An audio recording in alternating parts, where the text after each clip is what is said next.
और बिहार के मुख्यमंत्री नीतीश कुमार और नरेंद्र मोदी के बीच शानदार केमिस्ट्री नजर आई।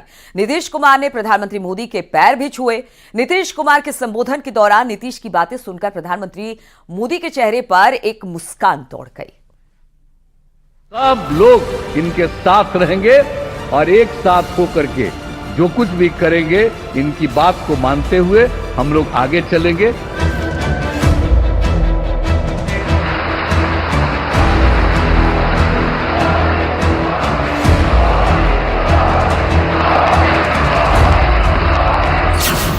एनडीए के बैठक में नीतीश कुमार और पीएम मोदी के बीच जबरदस्त केमिस्ट्री दिखाई दी। नीतीश के मन में मोदी का ये सम्मान सबने देखा। सबके सामने एनडीए की बैठक में नीतीश कुमार ने पीएम मोदी के पैर छुए। देखिए कैसे नीतीश ने अपना हाथ मोदी के पैर की तरफ बढ़ाया और पीएम ने उनका हाथ पकड़कर उनका अभिवादन स्वीकार किया।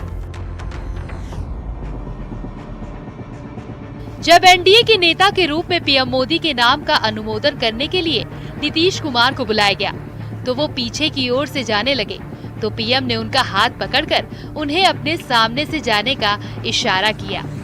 इसके बाद जब नीतीश ने बोलना शुरू किया तो उन्होंने जमकर पीएम मोदी की तारीफ की।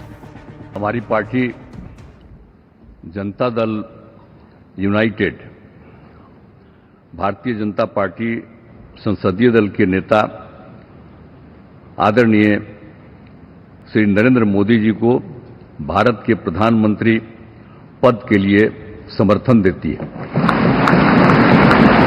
और ये बहुत ही खुशी की बात है। 10 साल से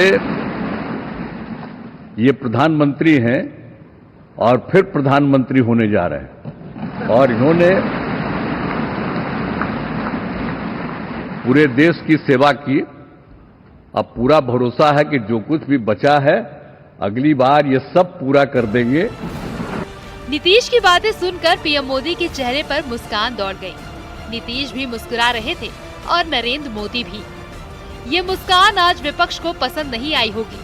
नीतीश ने भरोसा दिलाया कि वो और उनकी पार्टी पूरी तरह पीएम मोदी के साथ है और उन्होंने सियासी अवसर तलाश रहे विपक्षी की सारी उम्मीदों पर पानी फेरते हुए साफ साफ कह दिया कि विपक्ष के लिए दिल्ली अभी दूर है। तो हम लोगों को तो अब लगता है कि अगली बार जो आप आइएगा ना तो इस बार हम देखें कि कुछ इधर उधर कुछ जीत गया है, अगली बार सब हारेगा। हमको पूरा भरोसा है। ये सब बिना मतलब का बात बोल बोल करके क्या किया है? ये सब कोई काम किया है? उन लोगों ने आज तक कोई काम नहीं किया, देश की कोई सेवा नहीं की है। लेकिन आपने इतनी सेवा की है और उसके बाद इस तरह से हुआ है, तब इस बार फिर जो मौका मिला है तो इस मौका के बाद आगे अब उन लोगों के लिए कोई गुंजाइश नहीं रहेगा, वो सब खत्म हो जाएगा। अपना संबोधन खत्म करने के बाद जब नीतीश वापस अपनी सीट पर पहुंचे तो उन्होंने पीएम मोदी के पैर छुए तो पीएम ने उनका हाथ पकड़ लिया। पूरा हॉल तालियों और मोदी मोदी के नारों से गूंज उठा। नीतीश और पीएम मोदी के बीच ये अंडरस्टैंडिंग आने वाले 5 सालों के लिए मजबूत सरकार की ओर इशारा कर रही है। Bureau report, news 18।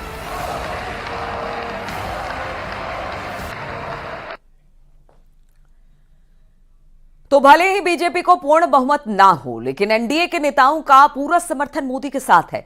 भले ही उत्तर भारत में इस बार बीजेपी का प्रदर्शन गिरा हो, लेकिन दक्षिण में ऐसे राज्यों में कमल खिला जहां से बीजेपी को एक नई सियासी जमीन मिलती नजर आ रही है। समझते हैं दक्षिण की कहानी, देखते हैं ये रिपोर्ट।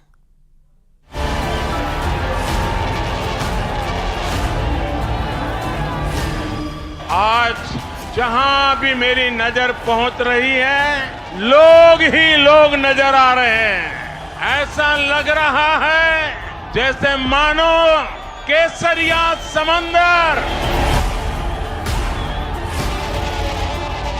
तमिलनाडु से मेरा रिश्ता राजनीति का नहीं है, ये रिश्ता दिल का है। मुझे तमिलनाडु की मिट्टी ने हमेशा असीम प्रेम दिया।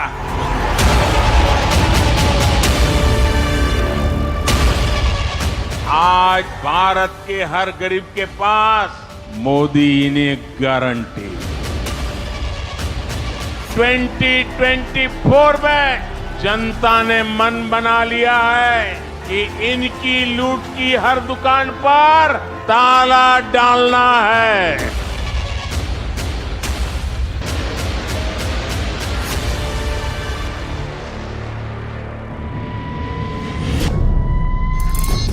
मार्च 2024 पलनाडु आंध्र प्रदेश। मंच पर दक्षिण भारतीय फिल्मों के सुपरस्टार पवन कल्याण धुआंधार भाषण दे रहे थे। अपार जनसमूह अपने चहेते फिल्म अभिनेता के रियल पॉलिटिकल अवतार में देख निहाल हुआ जा रहा था।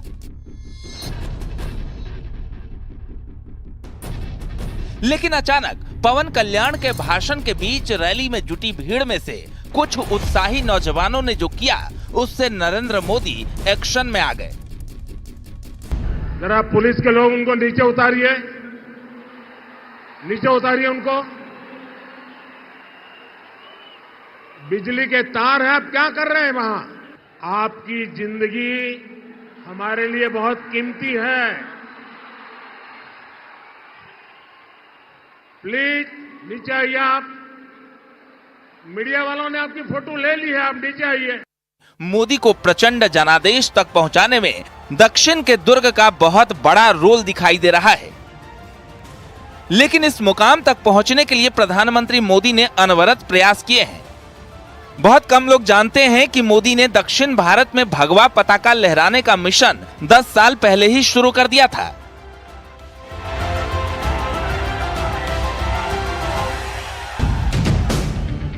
पीएमओ के रिकॉर्ड से पता चलता है कि नरेंद्र मोदी ने 26 मई 2014 से 17 अप्रैल 2024 के बीच 5 दक्षिणी राज्यों आंध्र प्रदेश, कर्नाटक, केरल, तेलंगाना और तमिलनाडु की 146 यात्राएं की। उन्होंने अपने पहले और दूसरे कार्यकाल में इन राज्यों की 73 यात्राएं की थी। इनमें से 1/3 से अधिक यात्राएं पिछले 3 वर्षों में हुई। इस दौरान 2022 में 13, 2023 में 23 और 2024 में 17 अप्रैल तक 23 यात्राएं की। एक रिपोर्ट के मुताबिक इस टाइमलाइन के दौरान पीएम मोदी की ओर से की गई घरेलू यात्राओं में दक्षिणी राज्यों का दौरा पहले टर्म में 14% से बढ़कर दूसरे कार्यकाल में 18% पहुंच गया।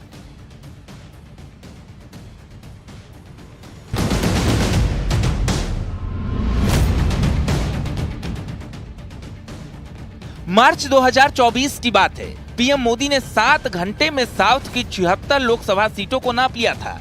5 मार्च से लेकर 19 मार्च तक मोदी दक्षिण के सियासी गढ़ में बीजेपी का कमल खिलाने के मिशन पर थे। मुख्तसर बात यह भी है कि दक्षिण के ज्यादातर राज्यों में बीजेपी को पाने के लिए बहुत कुछ था, जबकि खोने के लिए कुछ खास नहीं।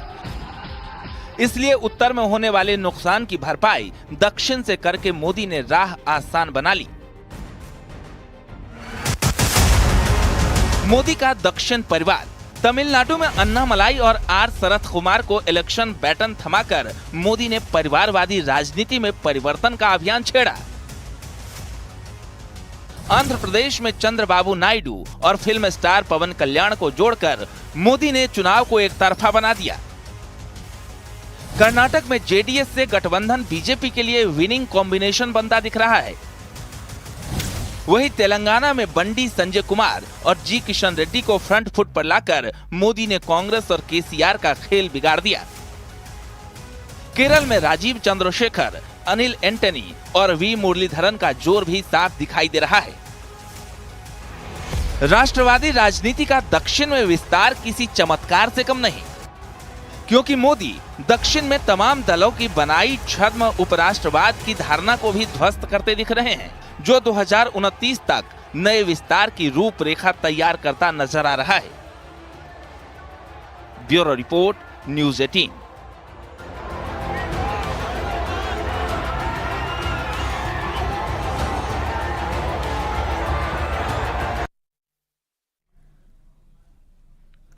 तो 9 जून को तीसरी बार नरेंद्र मोदी प्रधानमंत्री पद की शपथ लेंगे, तो वहीं पर अब मंत्रिमंडल पर चर्चाओं का दौर शुरू हो गया है। शुक्रवार देर रात जेपी नड्डा के घर पर एनडीए नेताओं की बड़ी बैठक हुई। दूसरी तरफ शपथ ग्रहण समारोह को लेकर राष्ट्रपति भवन में तैयारियां तेज हो गई है। 7 से 8,000 लोगों के बैठने की व्यवस्था की गई है, जिसमें विदेशी और देश के मशहूर हस्तियां भी शामिल है। तो 9 जून को शपथ ग्रहण होगा। करीब कहा यह जा रहा है कि 8 से 9,000 लोग वहां पर पहुंचेंगे। मंत्रिमंडल पर भी चिंतन हुआ है, मंथन हुआ है और राष्ट्रपति भवन में तैयारी भी खूब इसे लेकर हो रही है। देशी विदेशी मेहमानों को न्योता मिला है और 9 जून को करीब 7:15 बजे शाम को प्रधानमंत्री पद की शपथ लेंगे और इसको लेकर तैयारी भी जोरों पर है, चाहे वो एनडीए के अंदर हो या फिर राष्ट्रपति भवन।